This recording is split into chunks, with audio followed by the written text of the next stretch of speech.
Thanksgiving dinner. 7:48 p.m. 20 relatives were crowded around the long dining table. The room was warm and smelled of roasted turkey and sage. Everyone was talking and laughing. Then, in 1 second, the noise stopped. My sister Lydia stood up. She didn't raise a glass to make a toast. Instead, she held my open laptop high above her head. She turned the screen so everyone could see the numbers glowing on the display. She shouted, "Everyone, look. Harper's been hiding $12 million. The room froze. It felt like all the air had been sucked out of the dining hall. A fork clattered loudly onto a china plate. My mother gasped, her hand flying to her mouth. My father didn't look at the screen. He looked at me. He didn't look proud. He looked betrayed. "When were you planning to tell us?" he asked. His voice was cold. I looked around the table. I saw shock on my aunt's faces. I saw sudden greed in my cousin's eyes. And I saw Lydia smiling. She thought she had trapped me. She thought exposing my privacy would force me to bend. But the dynamic had already shifted forever. Because what they didn't know was that I had already uncovered their secret first. Before we dive in, make sure to like this video, subscribe to the channel, and drop a comment below telling me, where in the world are you watching from? I grew up in a town that looked like a painting. It was a small place in Minnesota. We had a quiet lake, green lawns that were always cut short, and neighbors who always waved hello. If you drove past our house, you would think we were the perfect American family. Our house was white with blue shutters. My father, Richard, kept the driveway clean. My mother, Evelyn, planted yellow flowers every spring. We had a dog named Buster. We had Sunday dinners. We had family photos on the wall. But photos are silent. They don't tell you what happens when the camera stops clicking. The crack in our family started before I could even remember. It started when my sister, Lydia, was born. I was 4 years old when she came. I don't remember much about being an only child. I only remember the noise that came after. Lydia was born 2 months early. She was tiny. She was sick. The doctors were worried she wouldn't make it. My parents were terrified. They spent weeks at the hospital. I stayed with my grandmother June. When Lydia finally came home, she wasn't just a baby. She was a miracle. That word, miracle, became her identity. Because she had struggled to breathe, my parents decided she must never struggle again. The dynamic was set in stone immediately. Lydia was the fragile glass doll. I was the sturdy wooden shelf she sat on. I remember my 10th birthday. I had asked for a bicycle. I wanted a red one with streamers on the handlebars.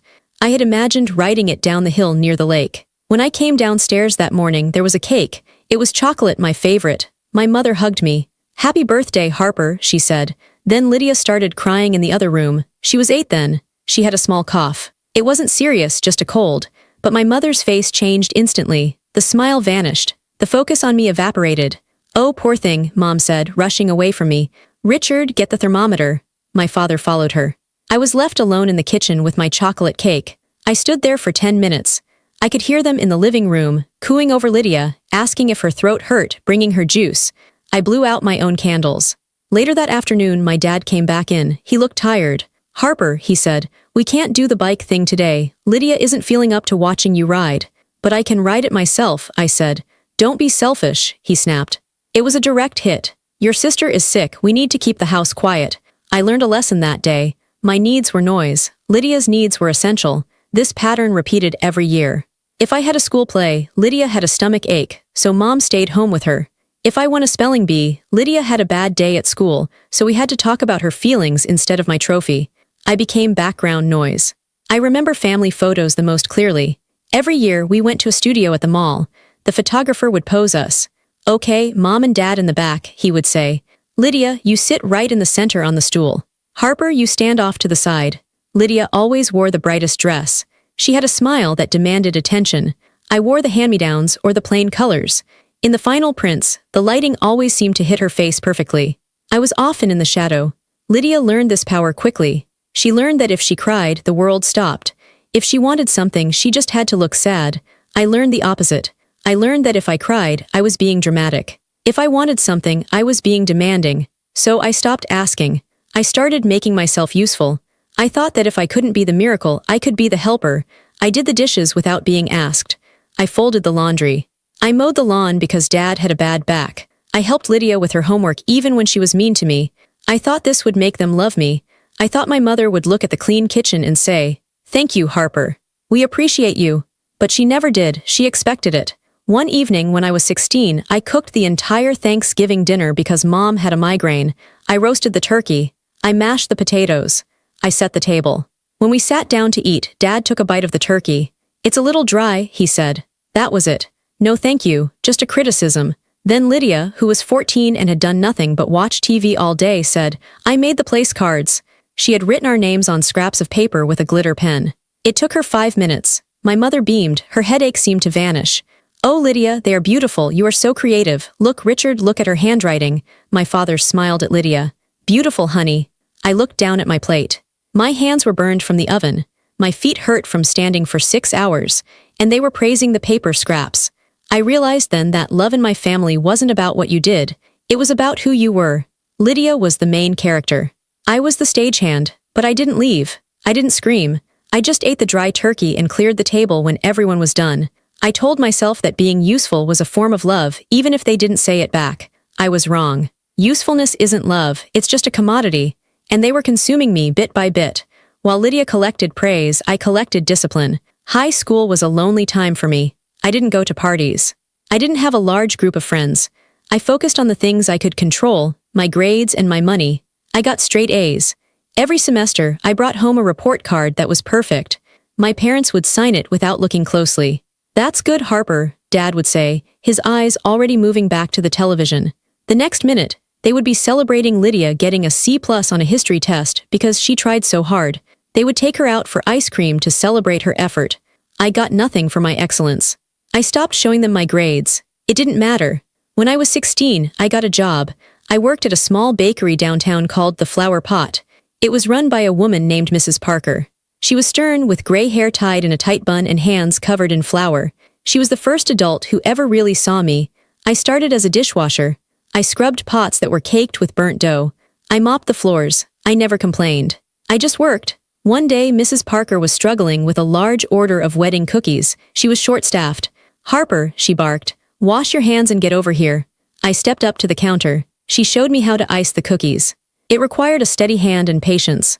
I focused. I didn't speak. I just moved the icing bag exactly how she showed me. After an hour, she stopped and looked at my tray of cookies. They were perfect. She looked me in the eye. "You have good hands, Harper," she said. "And you know how to work, that's rare." I felt a warmth in my chest that I hadn't felt in years. It was pride. She started teaching me more. She taught me about business. She showed me the ledger. She taught me how to spot quality ingredients versus cheap ones. One rainy afternoon, we were closing up shop. Mrs. Parker was counting the cash in the register. "You build peace with your hands when no one builds it for you," she told me. She didn't look up, but I knew she was talking to me. She knew about my family. She had seen how my mother never picked me up when it rained, forcing me to walk. "You rely on yourself," she added. "That's your power." I took those words to heart. I saved every dollar I made. I didn't buy clothes. I didn't buy makeup. I put it all in a bank account that my parents didn't have access to. When I graduated high school, I didn't ask my parents for college money. I had scholarships. I went to a university in Chicago. I wanted to be far away from the lake and the yellow flowers and the silence of my house. In college, I discovered a niche market, luxury jewelry authentication. I had always had an eye for detail. I started buying broken vintage jewelry at estate sales, fixing it and reselling it. I learned how to spot a fake diamond. I learned the weight of real gold. By the time I was 22, I had turned this into a real business. It wasn't flashy. I didn't have a storefront. I worked out of my small apartment. I called it Quinn Authentication. I built it slowly. I was careful. I didn't take out loans. I didn't bring in investors. I wanted it to be mine. My parents didn't understand what I did. When I called home, I would try to explain. "I authenticated a Cartier bracelet today," I said once. "That's nice," Mom said. "Listen, Lydia is having trouble with her roommate. Can you believe the girl asked Lydia to clean up her own mess?" They thought I was playing shop. They thought I was working with trinkets, as my father put it. "Harper is doing her little jewelry thing," he would tell the neighbors. He made it sound like a hobby, like I was stringing plastic beads together. I let them believe it. I didn't tell them when I signed a contract with a major insurance company to verify their claims. I didn't tell them when I made my first million. I didn't tell them when I bought a condo in the city. I just told them I was renting a new place. Why did I hide it? Because I knew them. I knew that if they knew I had money, the dynamic would change. I wouldn't be the forgotten child anymore. I would become the bank. I wanted to be loved for me, not for my wallet. I wanted to see if they would ever call me just to ask how I was, without needing something. So I kept my mouth shut. I wore simple clothes when I visited home. I rented a cheap car when I drove up to Minnesota. I played the role they had assigned me, Harper, the quiet one, the one who gets by, but I wasn't just getting by. I was soaring. And the higher I flew, the more painful it was to land back in their world of neglect. The money created a buffer, but it didn't stop the calls. Lydia was 2 years younger than me. While I was building a company, she was drifting. She went to college, but she didn't like the classes. She dropped out. She started a fashion blog. She got bored. She decided she wanted to be a yoga instructor, then she quit because it was too much sweating. My parents supported every pivot. They called it finding herself. But finding yourself costs money. The pattern started when Lydia was 21. She decided to switch majors for the 4th time. She wanted to study interior design therapy. It was a private program. It was expensive. My mother called me on a Tuesday morning. I was in the middle of inspecting a rare emerald necklace. "Harper," she said. Her voice was trembling. It was a specific tone she used, practiced worry. It was designed to make me feel guilty before she even asked the question. "What's wrong?" I asked, putting down my magnifying glass. "It's Lydia. She's so unhappy, Harper, she feels lost. She found this program that she thinks will really save her. But, well, your father and I are a little tight right now. The roof needed repairs and the market is down." I knew where this was going. "How much is it?" I asked. "It's $3,000 for the first semester," Mom said. Then she added the hook. "She just needs a little help, Harper. You've always been stable. You've always been the strong one." There it was, the punishment for my competence. Because I was stable, I was obligated to support her instability. "I'll send a check," I said. "Oh, thank you, honey. You're saving her life." I sent the check. 2 weeks later, I saw photos on Facebook. Lydia was on a beach in Mexico with her friends. The caption read, "Mental health break before school starts. Number self-care." She had used my money for a vacation. I felt a sharp twist in my stomach. I called my mother. "Mom, I thought the money was for tuition. Lydia is in Mexico." Mom sighed. "Harper, don't be petty. She needed to clear her head so she can focus. She'll pay the tuition later." She didn't pay the tuition later. She dropped the class after 2 weeks. I never got the money back. This became our rhythm. Every few months there was a crisis. Lydia's car broke down. "She can't get to work without it, Harper." Lydia worked 10 hours a week at a boutique. Lydia's landlord was being unfair. "She needs to move, Harper. Can you cover the deposit?" Lydia needed dental work. "It's an emergency, Harper." I paid. I always paid. Why? Because I was weak. I was a successful businesswoman who could negotiate with CEOs, but I couldn't say no to my mother's sad voice. I kept thinking, if I help them, they will see me. If I save them, they will value me. I was buying a seat at the table, but the seat was broken. I wasn't just paying for Lydia. I realized I was paying for my parents, too. My dad retired early. He said he deserved a break, but without his full salary, they couldn't afford their lifestyle. They couldn't afford to keep enabling Lydia, so they outsourced the cost to me. I was sending them $2,000 a month, every month, as a gift. I told them I was doing okay with my trinkets and wanted to help out. They cashed the checks instantly. Did they ever ask if I could afford it? No. Did they ever ask if I needed anything? No. One Christmas, I gave my parents a check for $10,000 to pay off their credit card debt. My dad looked at the check. He nodded. "Thanks, Harper, this helps." 10 minutes later, Lydia opened her gift from them. It was a designer handbag worth $2,000. My dad smiled at her. "Only the best for our girl," he said. I sat there, watching her stroke the leather bag. I had essentially paid for that bag. My money had cleared their debt so they could go into debt again for her. I felt like a ghost. I was pouring my energy, my work, and my life into a black hole. I went back to Chicago that night. I sat in my quiet apartment. I looked at my bank accounts. I was wealthy. I was free. But I felt trapped by an invisible cord that tied me to their needs. I thought I was keeping the peace. I was just funding their entitlement. The demands were bad, but the dismissal was worse. The first real crack in my patience happened in October, a month before that fateful Thanksgiving. I was scrolling through social media on my lunch break. I saw a post from Lydia. It was a picture of a brand new car. A white SUV with a red bow on top. She was leaning against it, wearing sunglasses, looking like a celebrity. The caption read, "New wheels, so proud of myself. Hard work pays off. Number boss babe, number independent." I stared at the screen. My hands started to shake. I knew exactly how she got that car. 3 days ago, my mother had called me crying. She said Lydia's old car had died on the highway. She said it was dangerous. She said Lydia was terrified. I had wired them $15,000. I told them to get her a safe, used car. Lydia had taken that money, added it to whatever she had, and bought a luxury SUV. And now she was claiming she did it herself. Hard work pays off. I looked at the comments. My mother had commented, "So proud of you, sweetie, you deserve this." My father had commented, "That's my girl." My aunt had commented, "Lydia, you are so inspiring." No one mentioned me. No one mentioned the wire transfer. I felt sick. It wasn't just about the money. It was the lie. They were building a mythology around Lydia where she was successful and capable, while I was just the silent financier in the shadows. Then came the whispers. I went home for a weekend visit shortly after. I ran into Mrs. Gable, a neighbor at the grocery store. "Oh, Harper," she said, giving me a pitying look. "It's good to see you." "Good to see you too," I said. "Your mom tells me you're still figuring things out in Chicago," she said. She lowered her voice. "It's okay, dear. Not everyone finds their path right away. It's so nice of your parents to help you out with rent." I froze. "Excuse me." "Oh, don't be embarrassed," she patted my arm. "Lydia mentioned that you have to borrow money from them sometimes. It's tough out there." My blood ran cold. Lydia was telling people that I was the one borrowing money. She was projecting her own reality onto me. She was stealing my success and giving me her failures. I walked away from Mrs. Gable without saying another word. I was shaking with rage. I drove to my parents' house. I wanted to scream. I walked into the kitchen. My dad was sitting at the table, scrolling through TikTok on his phone. My mom was chopping vegetables. "Harper, you're early," Mom said. I took a breath. I tried to be calm. I wanted to test them. I wanted to see if there was any respect left for me. "I had a big week," I said quietly. "I just signed a new client, the Museum of Modern History. They want me to authenticate their entire Victorian collection. It was a massive deal. It was the pinnacle of my career so far." Mom didn't stop chopping. "That's nice, dear." Dad didn't look up from his phone. He laughed at a video. "Dad," I said. He glanced at me for a second. "That's nice, Harper." Then he turned the screen toward me. "Look at this dance Lydia posted. She's so funny. She has 500 likes already." I looked at the phone.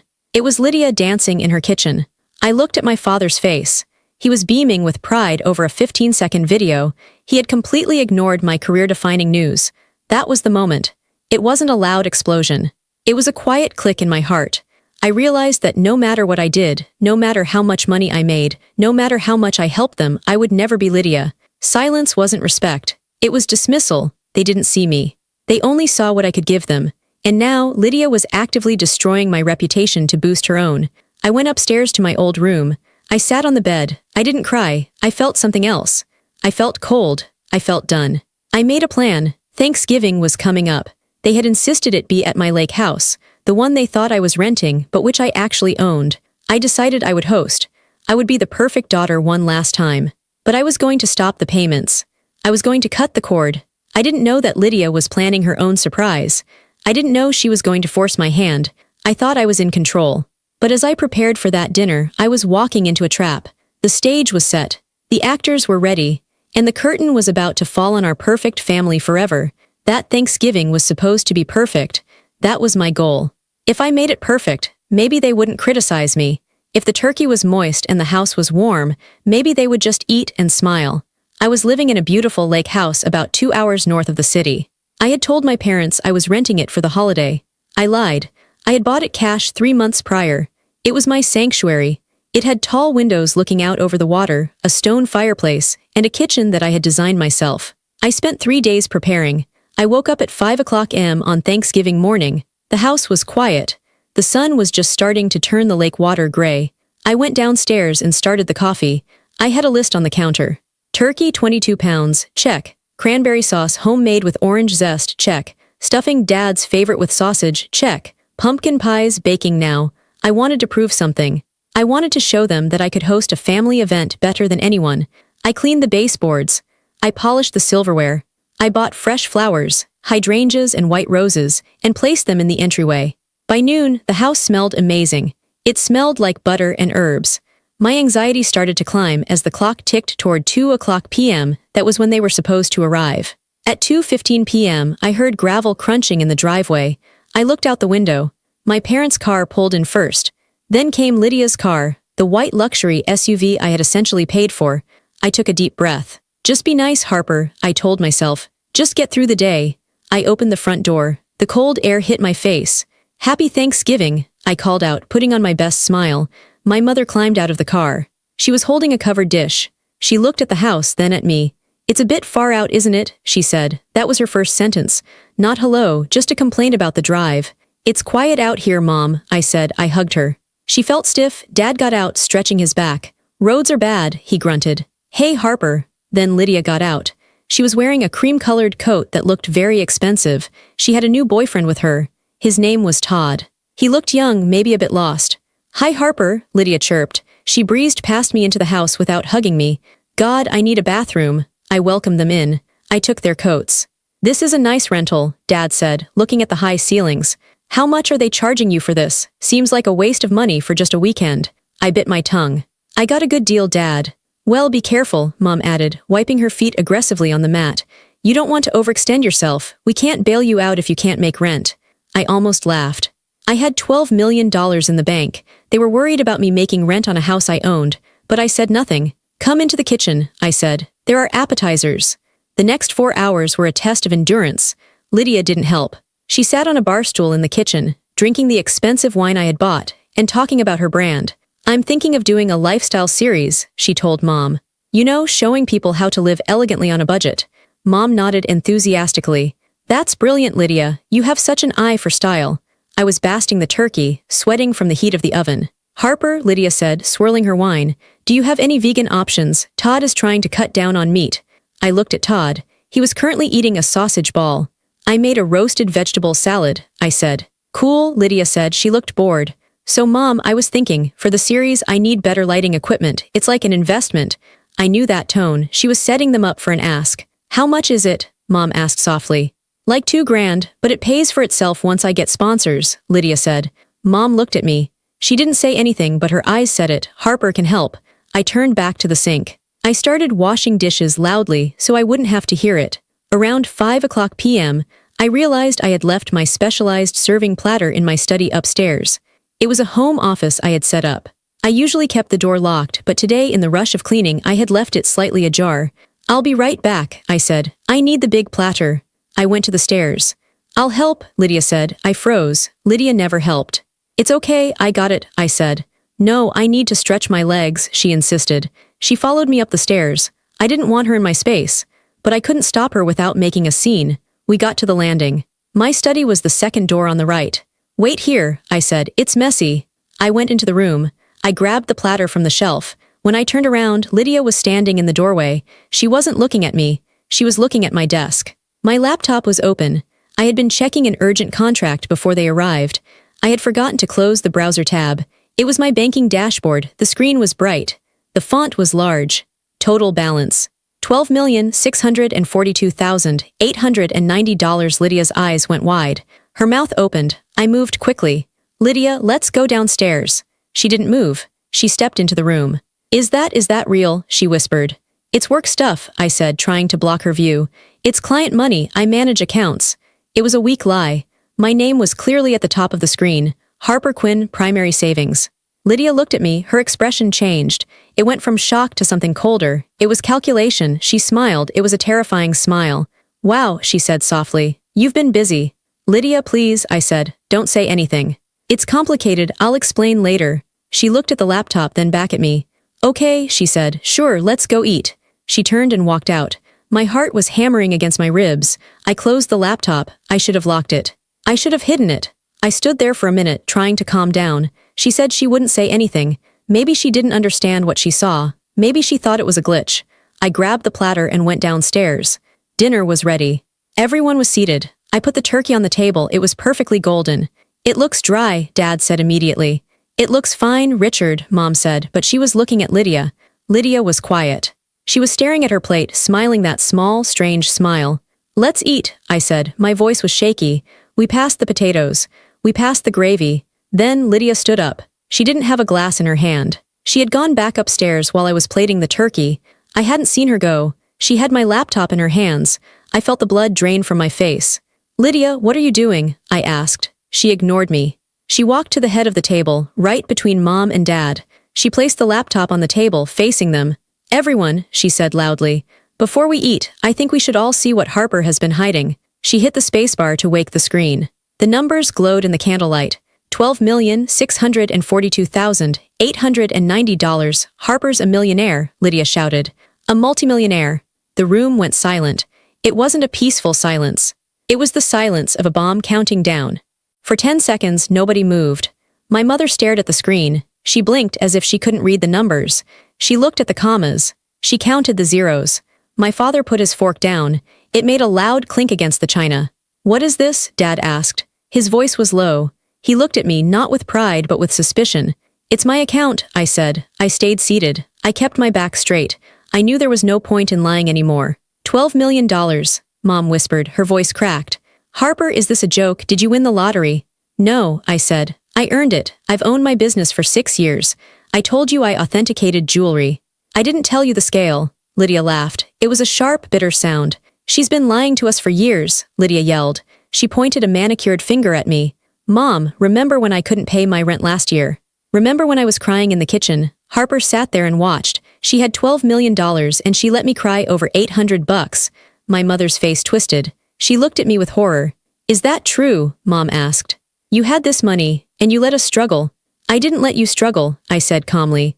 "I sent you $2,000 every month. I paid off your credit cards last Christmas. I bought Lydia's car. I've given this family over $100,000 in the last 3 years." "Crumbs," Lydia screamed. "That's crumbs to you. You have millions, Harper. You could have bought me a house. You could have paid off Mom and Dad's mortgage in one check. But you just sat on it." My father stood up. His face was red. "How dare you?" he said. I looked at him. "How dare I what Dad succeed? How dare you deceive us?" he spat. "We are a family. We share everything. We have been worrying about money, budgeting, cutting back, and you were sitting on a fortune. Do you have no conscience?" I felt a fire starting in my chest. "I didn't deceive you," I said. "I just didn't tell you everything. And why would I? You never asked about my work. You never asked about my life. You only called when you needed a check. Because we thought you were barely making it." Mom cried. Tears were streaming down her face now. "We were trying to protect you. We didn't want to burden you." "Protect me?" I laughed. It was a sad, hollow laugh. "Mom, you asked me for money every single month. You didn't protect me. You used me." "We are your parents," Dad shouted. He slammed his hand on the table. The silverware jumped. "We raised you, we fed you, and this is how you repay us. By hiding your success, by being stingy." Lydia crossed her arms. She looked triumphant. She had turned the narrative completely. I wasn't the successful daughter, I was the selfish traitor. "I want to know," Lydia said, leaning over the table. "How much else are you hiding? Do you own this house?" I looked at her. "Yes, I knew it," she shrieked. "You lied, you said you were renting. You're a pathological liar, Harper." "I lied because I knew this would happen." I stood up now. I was shaking, but I kept my voice steady. "I knew that if you saw the money, you wouldn't see me anymore. You would just see a bank account." "That is a terrible thing to say," Mom sobbed. "We love you, Harper." "Then why are you yelling at me?" I asked. "Why isn't anyone saying congratulations? Why isn't anyone saying, wow, Harper, you worked hard? Why is the first reaction, you owe us?" "Because you do owe us," Dad said. "We are family. Family helps family." He looked at the laptop screen again. I could see the greed entering his eyes. It was subtle, but it was there. He was doing math in his head. "This changes things," Dad said, his tone shifting from anger to authority. "We need to sit down and discuss how to manage this. Obviously, you can't keep this all to yourself. It's not right." "Manage it?" I asked. "It's my money, Dad. There is nothing to discuss." "Don't be disrespectful," he warned.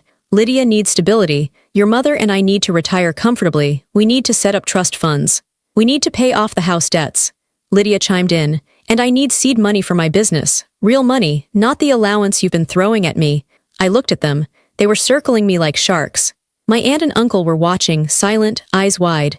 They didn't intervene. They just watched the carcass being torn apart. "So that's it?" I asked quietly. "You see the number and you immediately start spending it. We are talking about fairness, Harper," Mom said, wiping her eyes. "It's not fair that you have so much and your sister has nothing. You know she struggles, you know she's sensitive." "She's 30 years old, Mom," I said. "She's not a child. She struggles because she quits everything she starts." "Don't you attack her," Dad yelled. "See," Lydia said. "She thinks she's better than us now. She thinks the money makes her superior." "I don't think I'm better," I said. "I just think I'm done." The air in the room was heavy and toxic. The turkey sat in the middle of the table, getting cold. No one had taken a bite. I looked at my mother.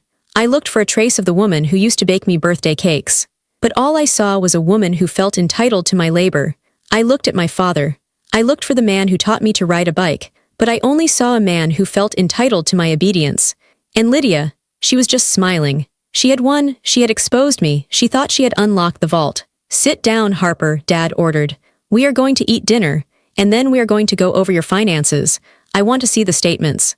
I want to see what else you have. He picked up his fork and stabbed a piece of turkey. And this turkey is dry, he muttered. With all that money, you couldn't hire a chef. That was the sentence. That small, petty, unnecessary comment. It wasn't about the millions. It was the fact that even with millions, I still couldn't please him. I could buy the world and he would still complain about the turkey. Something inside me snapped. It wasn't a loud snap.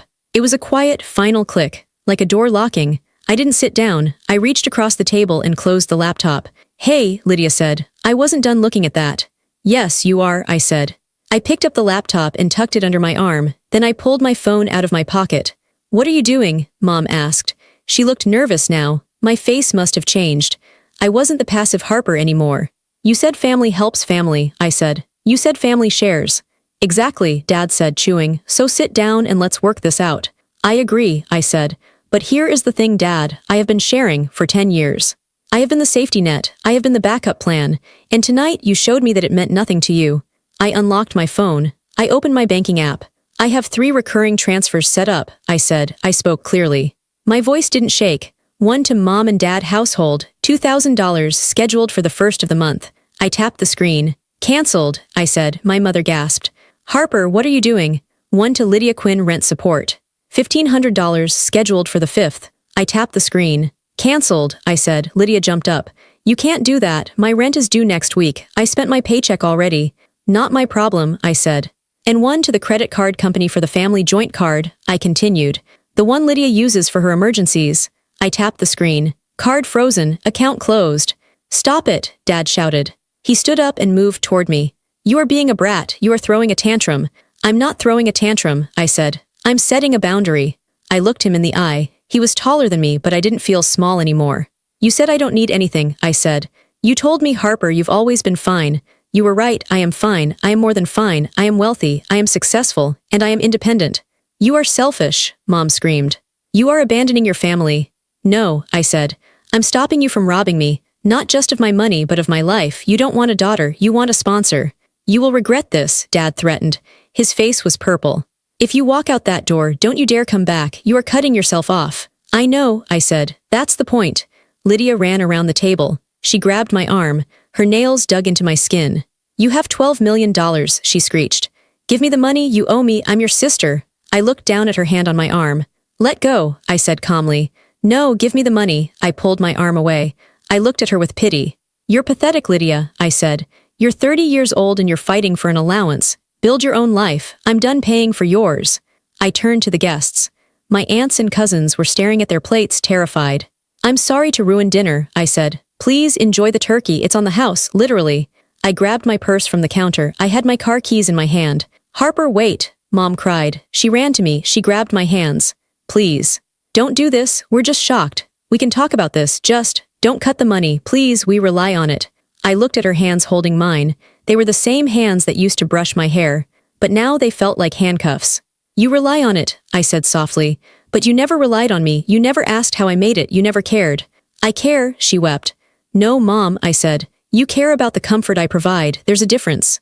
I pulled my hands away. Goodbye, Mom. I walked out the front door.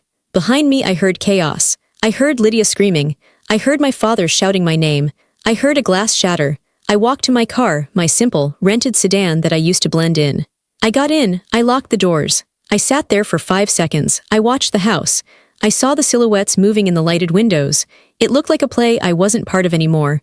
I started the engine. I backed out of the driveway. I didn't look back. I drove down the dark country road. The trees were shadows blurring past me. I thought I would feel sad. I thought I would be crying. But as I hit the highway and saw the open road in front of me, I didn't feel grief. I felt lighter. My chest felt open. I took a deep breath. The air in the car was cold and clean. I was alone.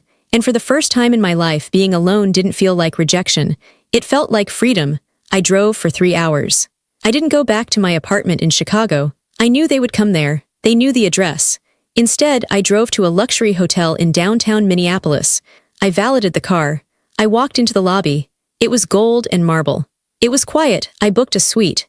I used my black card. I didn't worry about the cost. When I got to the room, I threw my phone on the bed. It had been vibrating nonstop for the entire drive. I poured myself a glass of water from the minibar and sat in the chair by the window. I looked out at the city lights. Then, I picked up the phone. I had 47 missed calls, 12 from Mom, 20 from Dad, 15 from Lydia, and 83 text messages. I started reading them. It was a fascinating study in human psychology. Mom, 8:30 p.m. Harper, please come back. We are family. Mom, 8:45 p.m. Your father is very angry. You need to apologize. Mom, 9:15 p.m. Lydia is crying. How could you be so cruel? Mom, 9:45 p.m. The transfer didn't go through. Please fix it. We have bills. Dad, 8:32 p.m. You are a disgrace. Dad, 9 p.m. Pick up the phone. Now, Dad, 10:15 p.m. I'm talking to a lawyer. You can't just cut us off. There are verbal contracts. Lydia, 8:50 p.m. You bitch. Lydia, 9:20 p.m. I hope you die alone with your money. Lydia, 10 p.m. Send me $50,000 and I won't tell everyone what a horrible person you are. I read them all. I didn't reply to a single one. I took screenshots of everything, especially Lydia's blackmail threat. Then I called Ethan Cole. Ethan was my attorney. He was also one of the few people who knew the truth about my success. He was a calm, older man with a voice like gravel. Harper, he answered. It was late, but he picked up. It happened, I said. They know. Are you safe? He asked immediately. Yes, I'm at a hotel. Did they threaten you? Yes, Dad is talking about suing. Lydia is trying to blackmail me. Ethan let out a low sigh. Okay, we prepared for this. Do you want to proceed with the containment plan? Yes, I said. Shut it all down. I'll have the cease and desist letters drafted by morning, Ethan said. I'll also contact the bank to flag your accounts for any suspicious attempts at access. And Harper, yeah, you don't owe them a dime, remember that, legally or morally. I know, I said. I finally know. The next morning I woke up early. I ordered room service, pancakes, fruit, coffee. I ate slowly. Then I went to work, not on jewelry but on my life. I changed my phone number. I sent the new number only to Ethan and Mrs. Parker at the bakery. I listed my condo in Chicago for sale. I didn't want to be where they could find me. By noon, the legal letters had been sent. Ethan forwarded me the delivery confirmation. To Richard and Evelyn Quinn, this letter serves as formal notice to cease all harassment of Harper Quinn.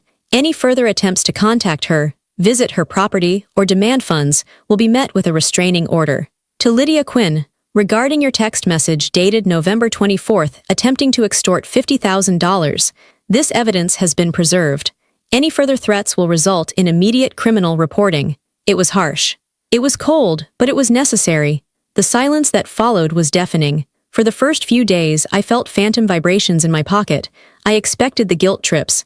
I expected the demands, but my phone stayed quiet. I felt a strange grief. I wasn't grieving the loss of my family. I realized I had lost them a long time ago. I was grieving the hope. I was grieving the little girl inside me who kept thinking, maybe this time they will love me. That little girl was gone, and the woman who replaced her was stronger. I spent a week in the hotel. I went to the spa. I walked around the city. I bought myself a coat that wasn't on sale. One afternoon, I was walking past a jewelry store. I saw a family in the window, a mother, a father, and 2 daughters. They were looking at rings. The father had his arm around the older daughter. He was laughing. I watched them for a moment. It stung, but then I looked at my reflection in the glass. I looked calm. I looked put together. I didn't look like a victim anymore. I walked away. I didn't need to watch someone else's happiness. I had to go build my own. 6 months later, I was standing on the deck of a new house. I had moved to Madison, Wisconsin. It was far enough away to be safe, but close enough to the lakes I loved. I had bought a villa on the edge of the water. It was modern, with glass walls and cedar wood. I wasn't hiding anymore. My business, Quinn Authentication, had exploded. The exposure, ironically, had helped. People trusted a woman who walked away from toxic family to protect her integrity. It was a Tuesday morning. The air was crisp. I heard the sliding door open behind me. Coffee's ready, a voice croaked. It was Grandma June. After the Thanksgiving disaster, Grandma June had called me. She was the one relative who hadn't been at the dinner. She was 80 years old, sharp as a tack, and she had never liked my father much. I heard what you did, she had said on the phone a week after the event. I had braced myself for a scolding. Good for you, she had said. About damn time. She told me she was lonely in her nursing home. She said the food was mush. So I moved her in with me. She had her own wing of the house. We had a nurse who came during the day, but mostly it was just us. She walked out onto the deck now, holding 2 mugs. She was wearing a bright yellow cardigan. Thanks, Grandma, I said, taking the mug. Your sister called me yesterday, Grandma said casually. She took a sip of coffee. I stiffened. Lydia called you. Yep, wanted to know where you were living, said she wanted to send a birthday card. My birthday was next week. Did you tell her? I asked. Grandma snorted. I told her you were living on a yacht in the Mediterranean and to go kick rocks. I laughed. It was a real deep belly laugh. She also asked if I could lend her $500, Grandma added, rolling her eyes. Some things never change. No, I said, looking out at the water. They don't. My parents had tried to reach out a few times through lawyers, trying to claim grandparent rights or filial support, but Ethan had shut them down. They had no legal leg to stand on. I heard through the grapevine that they had to downsize their house. Lydia had to get a full-time job at a call center. I didn't feel happy about their struggle. I didn't feel sad, either. I felt neutral. They were adults. They were living with the consequences of their choices. I turned back to the view. The sun was hitting the ripples of the lake. It looked like diamonds. I thought about the journey. I thought about the little girl who blew out her own candles. I thought about the teenager scrubbing pots in the bakery. I thought about the woman who wrote checks to buy love. She was gone. I had built a fortress of peace. I had my work. I had Grandma June. I had my self-respect. I wasn't lonely. I had friends now, real friends, people I met in the city who liked me for my humor, not my wallet. I took a sip of coffee. It was hot and strong. You okay, kid? Grandma asked, watching me. I looked at her. Her face was wrinkled, but her eyes were kind. Yeah, Grandma, I said, I'm okay. And I meant it. Family isn't always blood. Sometimes, family is the people who respect your boundaries. Sometimes, family is just you, standing on your own 2 feet, refusing to be knocked down. I had lost my parents and my sister that Thanksgiving. But I had found the one person I had been neglecting for years. I had found myself, and she was worth every penny.